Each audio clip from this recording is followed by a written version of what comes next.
Hello everybody and guys, welcome back to some more Crystalline, or as it's really pronounced, Crystalline. I put Crystalline because I just think I sound fucking, I don't know how I sound, honestly. Regardless, we're back at Crystalline, however I don't know if I can pronounce it. I'm gonna call it Crystalline for now because I've been calling it that.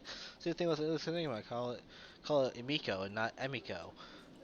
Why did I do that? Because I've been passing the wrong way ever since. I'm gonna keep doing it. So fuck you. Regardless, though, we're back here at Crystalline. I forget what we were doing. It's been a while, and I really did a quick video tonight. I was out doing life stuff, and I needed to record a quick video again. So last time I recorded Wild West and Wizards, I need to record this game again. But I digress on any point there. We're gonna get back into this game. No further delay. I'm totally not 3 beers deep, half a 6-pack deep in alcohol. So we're gonna read this together. Well, I'm gonna read it in a very cool voice. Well, not cool because my mic doesn't make me sound cool, but anyway, I'm wasting time. Let's get right back into Crystalline. Tensions are high as we eat in silence. I think everyone is a mixture of weariness and anxiety for the next leg of our journey. Even the Pongo is strongly silent and obedient. Once we finish eating, we head upstairs to find our rooms. Upon finding her room, Elena suddenly perks up. Oh, Amelia, you and I will be sharing a room tonight. Amelia speaks dismissively. Naturally. That would be more appropriate than the alternative. She pauses and looks at Leona with interest. Are you insinuating that you would rather share a bedroom with them? Amelia points to Zach and me. What? No, of course not. Oh, my mistake. Of course you could not have met both of them. There aren't nearly enough beds. You must have meant him. Amelia points to me. Yo, why am I catching the fucking strays here? Lena's face turns pink and she shakes her head. Amelia, that's not true. If that is false, then why is your face red? The point is, I'd obviously rather share a room with you. Amelia blinks. If that is the case, then why even bring it up? Because I'm excited. It'll be nice to have some girl time. Amelia studies Lena and then I nods. concur. Sharing a room has proven to strengthen bonds amidst peers and foster camaraderie. You mean make friends? Yes! Precisely. Oh, Jesus Christ. Lena grins and Amelia smiles back.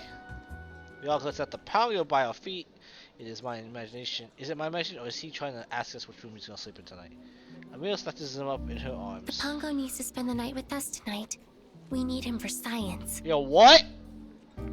As Amelia slips into the bedroom, Lena Yes, rapidly. for science. Then follows Amelia into the room and slams the door shut. For a moment of silence, Zach and I stare at the Is it just door. me, or did that seem unusually suspicious to you?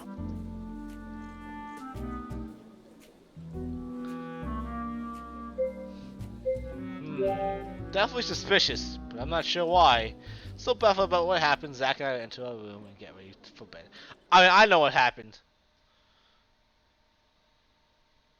Yeah, I know. Anyway, although the train was more comfortable than I expected, it cannot compare to a real bed. As I snuggle into the blankets, I soon drift off into a restful slumber. Hell yeah.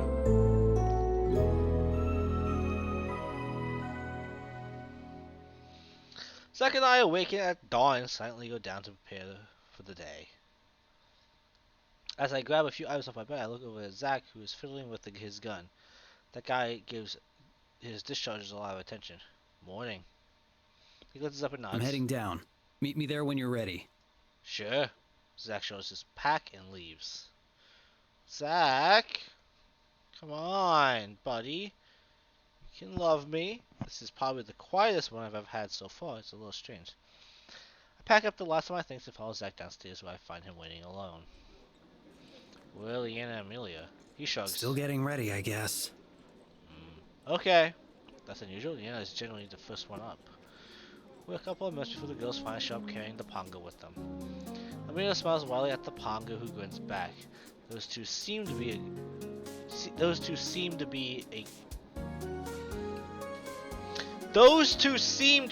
a good mood. The fuck does that mean? Lena, on the other hand, looks exhausted. Good morning! Lena smiles. Morning. Yay, Pongo Poi. The Pongo wobbles and Mila's also she nods too. We should move on so we don't lose any daylight. Sure, let's go. Zach looks over at Amelia who's rummaging through a bag. Eventually she pulls out a map. I glance at the carefully detailed mountains and rivers. Suddenly I'm missing my GPS. We will proceed eastward through the forest adjacent to Bazada.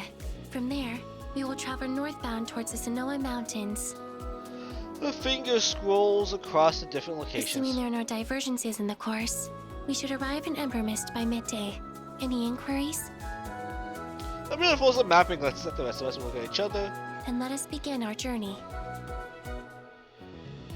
She leads the way out of the inn and through the streets of Bazada. Even this early in the morning, the marketplace is still bustling with people. Carefully traversing the streets and alleys, the crowd begins to thin as it reaches the city borders. Amelia consults the map and then continues out of the city. Without the high cover of the stalls, I blink at the clear blue sky in the distance. I can see the dark leafy colors of trees. That must be where we're going. Once we reach the forest, I'm surprised by how much shade the leaves provide. The branches are strong and the leaves are thick, exposing pockets of sunshine. Amelia keeps the map on hand as there are no trails. Aside from a few other stragglers exploring the woods, I can hear the scurry of woodland animals. With so much cover and so few people, this would be the perfect opportunity for a bandit ambush. I looked at Zach and Leon, who both seem unconcerned. This supposed to make sense. I guess it would make. I suppose it wouldn't make sense for bandits to hide out in the forest, which is mostly devoid of people. We aren't carrying any cargo either, so there's even less of a reason to attack us. Deeper travel in the woods, the thicker the canopy leaves become, nearly blocking out the sun. Other people have long gone, and even though some of the bushes have become quiet. Her nestles even deeper in Amelia's arms. Leanna shivers and wraps her arms around herself in a hug. Check on her. You okay? She seems tired and drops her arms, trying to act. I'm fine. If you say so. Alright, just checking. Yo, come on. She smiles.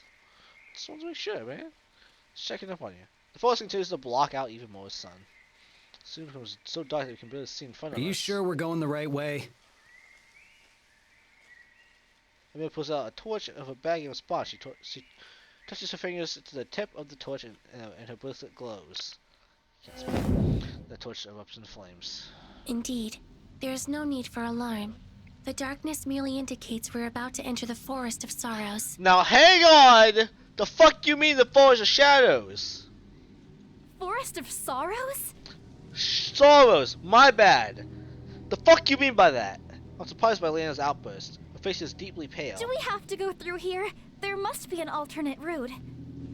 Amelia shakes her Ember head. Mist can only be accessed through these woods. Yo, what? Leanna groans. I had a feeling you'd say that. That's crazy, bro. Fuck this town, bro.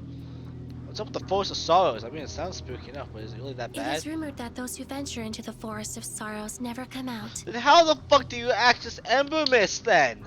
Like, the fuck you mean? Never come out? The reason people are unable to escape is because they hear the voices of the loved ones they have lost. They fruitlessly search for their loved ones, losing their way, chasing the wailing of the spectrals. No! Amelia, stop! We can travel through this stupid place if we have to, but no more of this story stuff that isn't true and can't be true, so it's not true. Well, Leanna tries to put up a brave front. Her voice grows shriveler the longer she talks. Right. I have no loved ones, so let's go. And let us continue. To the Zach. Do you think all that stuff about the Forest is It possible? doesn't matter if I think it's possible, because it's the truth. You son of a bitch! Stop! As Leanna turns away, Zach cracks a fleet smile before resuming his stone look. The trees have now lost their cozy feel completely and look thick, old, and withered. The eerie silence is deafening. Each crunch of leaves beneath our feet reminds me of the inevitable death and decay. I keep seeing flashes of beady eyes peering amid the branches. That's fucked up. The squawks of crows pierce the silence, making me jump. Suddenly, I pick up the pace, as does everyone else. Leanna goes increasingly agitated. Are you sure we're going the right way? I swear that I've seen that. Kolka so stitches a torch. Alright, glances onto my arm and pulls it closer to her chest. Her eyes are squeezed shut and she brushes her face against me. Well, that's my thumbnail right there. Anyway. Light returns and immediately relights the torch. And peeps an eye opening. That's not my arm. There's my thumbnail. Anyway. And where it rests on her chest. Her cheeks burst as hot as the torch and she drops my arm. Sorry, She cheers off as her blush deepens. I bet her nerves from the forest and awkwardness of grabbing me is making her flustered. She might be more comfortable holding on to me, but that's an equally awkward suggestion. I mean, you know what? I'll ask. You can hold on to it if you want. Leia almost seems grateful for the offer, but then Zach and Amelia. no, it's okay. The light going out just caught me off guard. Sure? She nods. Okay. The fuck you two looking at? Zach waits patiently for a few pieces ahead of us. Can we move on? Affirmative. Fuck you both. I'm having a moment here. As we all hurry up to catch up with Zach and continue through the forest. No wonder people get lost. This place feels like it's endless. Gradual darkness fades away as the trees are illuminated by an eternal... I just said eternal. An ethereal... enigma. Glow. As the blue and green light chases away the shadows, my mood begins to lift. The trees still look ancient, but full of wisdom and secrets instead of bad omens. Pongo swims wildly on Amelia's arms. He wriggles free and hops around in glee. As he hopes, he opens his mouth wide, but he loses his bounces and blinks as he falls onto his head. I should not be drinking and trying to read this shit. After a few confused seconds, he shakes himself and tries again. There must be a lot of magic in here. We have made it through the Forest of Sorrows. Then sighs in relief. Finally. So Ember Mist is close. A natural concentration of crystal energy would indicate we are on the correct path. So how long is it going to take us to get here? Because I want in the video here. The crystals must be where the blue and green glow is from. What do you mean, on the correct path? Haven't you traveled here before? Bitch, what the fuck do you mean that she traveled here? She's been in a fucking mage college. Mia shakes her head. No, this is my first journey. You mean you had us travel through the Forest of Sorrows without knowing for sure that it would lead us to Ember Mist? That is correct. Okay, said Amelia. Well, we did make it through. And if we do reach Ember Mist, then she would have delivered on her promise. Zach nods at Amelia, who looks curiously at him. While deep in thought, it looks like she's reworking on previous analysis of him. Then she nods back. Leanna opens her mouth to argue, but stops. I'm not arguing. I suppose it doesn't matter now that we're almost there. Listen, all I'm saying is that's crazy that you forgot that she's been locked in that mage college. On that conclusion, let us continue. We trail behind Amelia, the Pongo blissfully hopping along as she navigates us out of the rest of the forest. Ember lies just beyond the edge of the forest, and soon we approach the heavy gate of the city. Wait, you're telling me that this town is gated? You're telling me the only way to get to this motherfucking village is through that fucking Forest of Sorrows? My ass it is, bro. The fuck do they trade anything? Two tanned men with leather armor. I want to say curved swords like in Sky, but carved wooden staves inlaid with rough crystal stand guard. And that guy is who I'm gonna end the fucking video because I think that's crazy. Sounds like this. Now we'll end the video, but guys, that's a more quick video to do. And why not do Crystalline or Crystalline? I almost say Crystalline because I'm gonna pronounce it wrong for the rest of my life. But anyway, guys, I hope you all enjoyed. I'm gonna stop doing the visual novel games while under the influence of alcohol. Meaning I should not stop drinking before doing these videos. Anyway, hope you all enjoyed. I'll see you on the next video, guys. Peace.